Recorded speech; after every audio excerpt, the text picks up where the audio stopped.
Hey, welcome back to Lady Tradie. I'm doing a project today that I'm really excited about. I've recently picked up a beautiful silky oak chest of drawers. It's got beautiful detailing at the bottom on some nice feet. It's really solid and well made. However, it has seen better years. So what I'm going to do with this one is I'm going to sand the entire item. I'm going to leave the top and the face of each drawer natural, and I'm going to use a paint to paint the frame of it. So I'm hoping that it turns out really nice. I'm excited to try something a little bit different today, but I've got my work cut out for me with this one. So this had a big chip off one corner of the drawers, which I will need to use a putty to repair, and I'll show you how to do that. It's also got a lot of water damage, burns on top, and this is probably going to be my biggest challenge because while this is a solid piece, it feels like the top is a veneer of silky oak, and that's something that they used to do when they're trying to cut costs. So I can build a chest of drawers like this and just use a thin veneer of silky oak, which is a beautiful timber, on top. And use pine or something cheaper everywhere else. So if our faces look beautiful, that's all that matters. It is different to modern veneers. A lot of modern veneers are laminate or manufactured timber. This is actually silky oak. So even though it's timber on top, it's a very, very thin amount of it. So to get through those burns and to get through all the water damage, I have to be careful not to sand too far, because I could sand right through that veneer and then the top will be horrible. So I'm going to just take it slow. I'm using a softer sanding pad today, which is going to be more time consuming obviously, but it will allow me to work my way down through the damaged layers and not go all the way through the top. So fingers crossed. Still excited to do it. I'm excited for the challenge of restoring this, but I'm also excited to try something a little bit different with the black frame and the clear finish on the drawers. So let's go.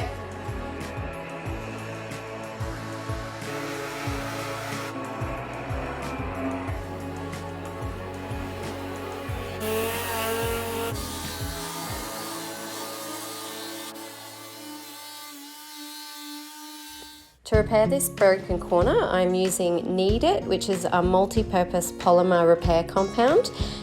It can be used on metal, wood, glass, concrete, ceramics, plastics. Basically what you do is you have to knead it in your fingers to combine the two active ingredients that are in it, and then stick it on what you want, like blue tack, and shape it to the shape that is missing or damaged. And let it dry. Over time it dries rock hard. So here I'm just cutting excess off so that it's more like the original shape of the drawer, and that way I have less to sand off later. So once that is set, I left it overnight. I will let it set really well, and then I will come along and give it a really good sand just to finish off shaping it to the correct shape and to remove any bumps or creases.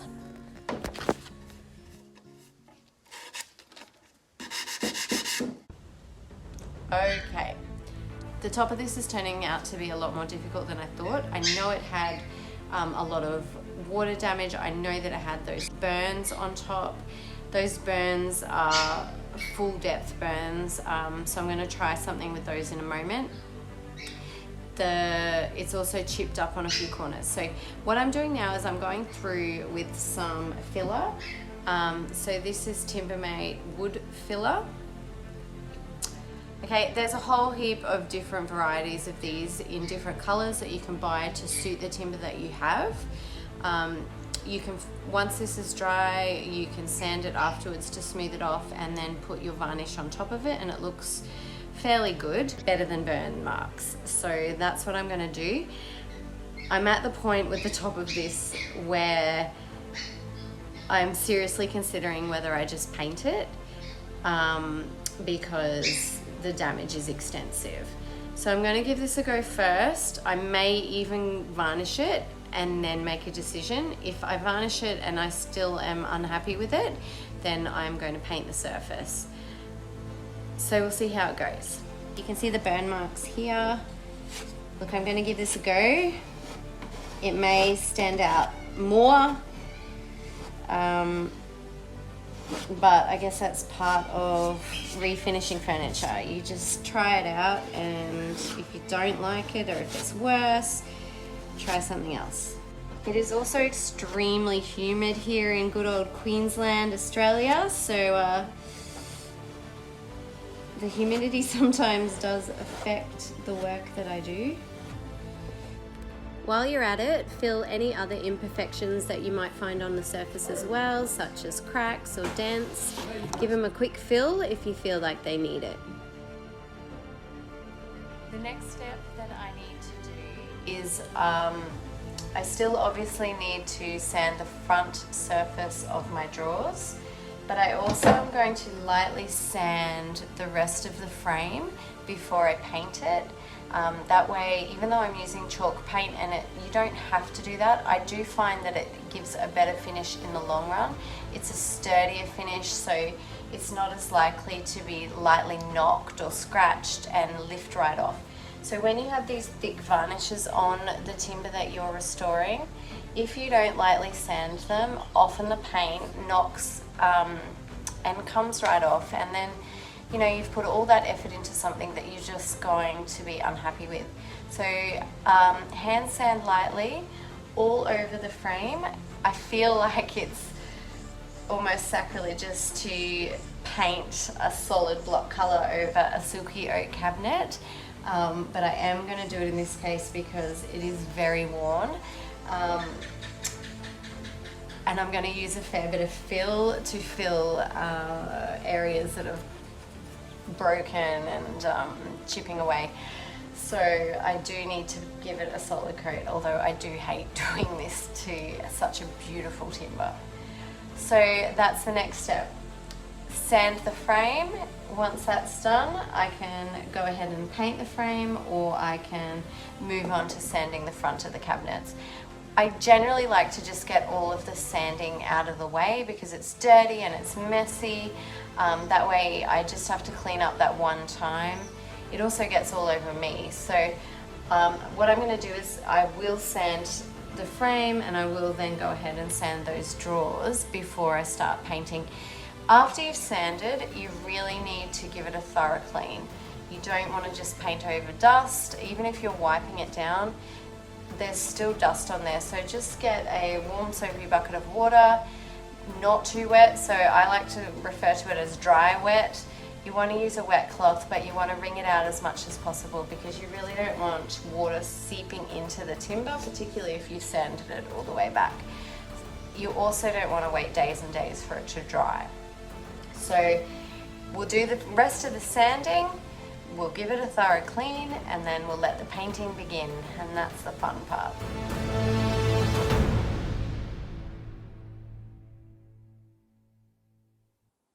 So you would have noticed I haven't removed the handles before sanding the faces of the drawers.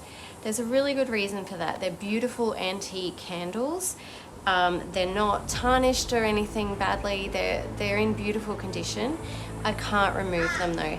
The way that they're fastened on with pins, and the inside is not just something you can remove with a screwdriver. So if I took these off, I would never get them back on.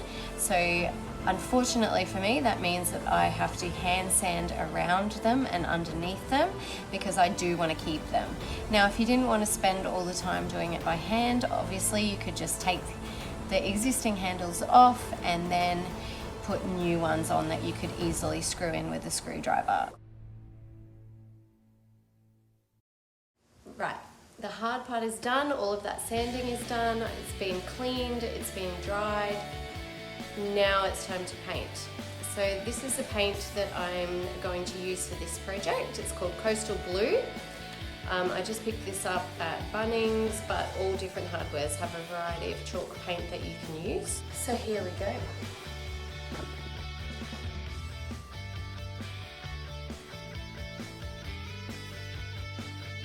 I'm not happy with my foam brush. I'm going to switch back to my nice soft bristled brush and keep going.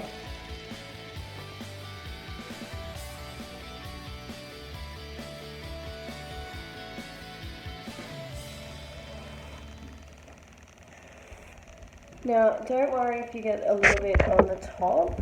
I'm leaving the lacquering of this until last, so I can just come along and lightly sand that right off, tidy it up again. But I do want to get under that top lip, so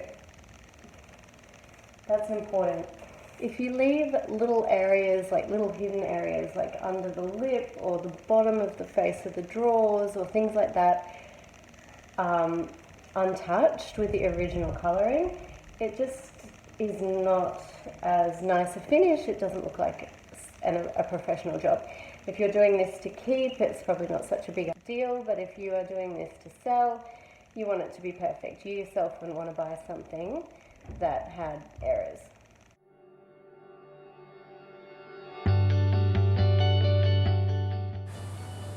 Now it's time to lacquer the face of the drawers.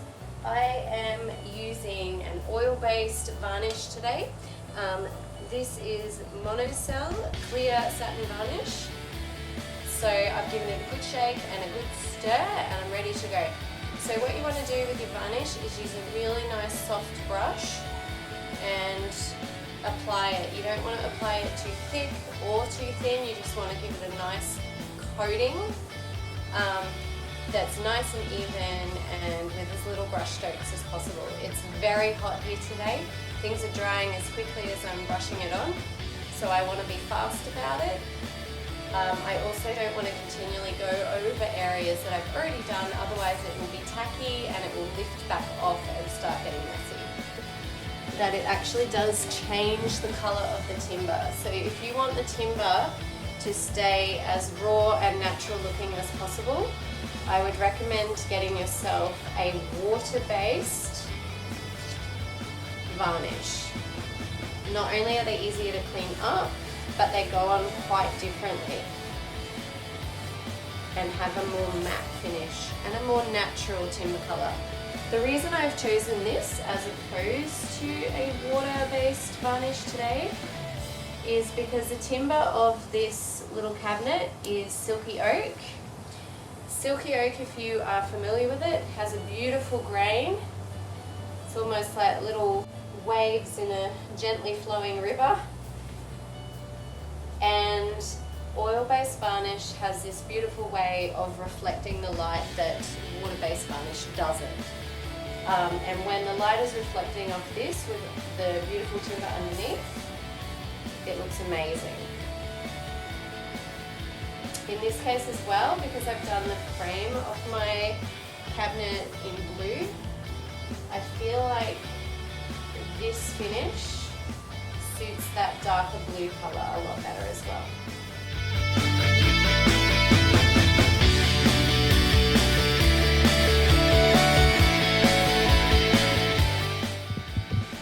So once you've applied that first coat of the varnish, you need to let it dry for a while. If it is oil-based varnish that you're using, you need to let it dry for about 6 hours. The longer the better.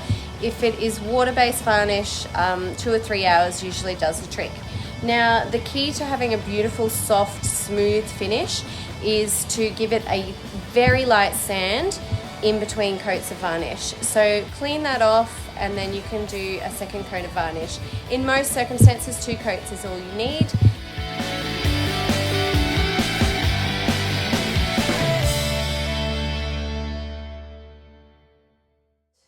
So now what I need to do is I need to give it a really light sand and then apply the second coat. I use a really fine sanding block. These are spongy in the middle, so it's nice and soft. It doesn't press down too hard or apply too much pressure that may lift the first coat of paint. So these are a really useful tool to have on hand. They're also useful even if you are using a more coarse grit. I actually wrap that around this. It just gives your hand something to hold on to and makes it easier. So I'm going to give it a light sand all over and then do coat 2. Now a lot of people would leave it here. Coat 1 is thickly applied. It looks fine with one coat if you're going for that coastal chic kind of look. You may even like to use a coarser sandpaper just to wear it through a bit if you like that worn look on your furniture. I want to go for a bold, solid colour, so I'll lightly sand it to remove brush marks, give it that second coat, and it comes up really beautiful and smooth. This is also a spot where if you really want to get creative, you could do coat 1 in like a white, and then apply your second coat in another colour like blue, and then when you sand it, it will show streaks of the white through that. So that's a popular thing at the moment to do with chalk paint as well.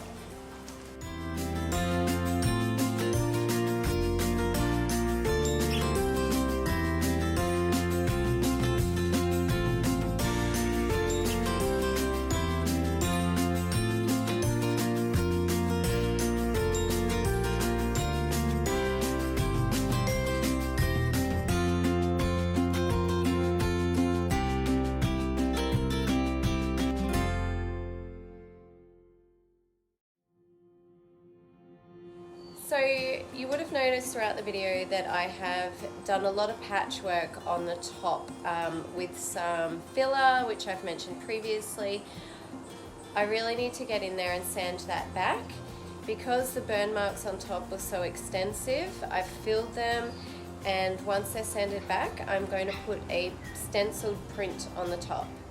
I'm going to use the same colour I used on the base to do that stenciled print, and then once that's totally dry, I can put the varnish over the top of that. I've also taken that damaged drawer where the corner was broken off. I filled that as I showed previously. I've taken that drawer to my mum, who is a wonderful artist, and she has painted wood grain over the grey fill that I've used, so that it blends in with the rest of the drawer, and the goal is that once I've varnished the top of that, it will just blend in nicely and you won't even know that it ever even happened. But you don't need an artist to do that, you can do it yourself. Just need to get yourself some acrylic paint and have a go.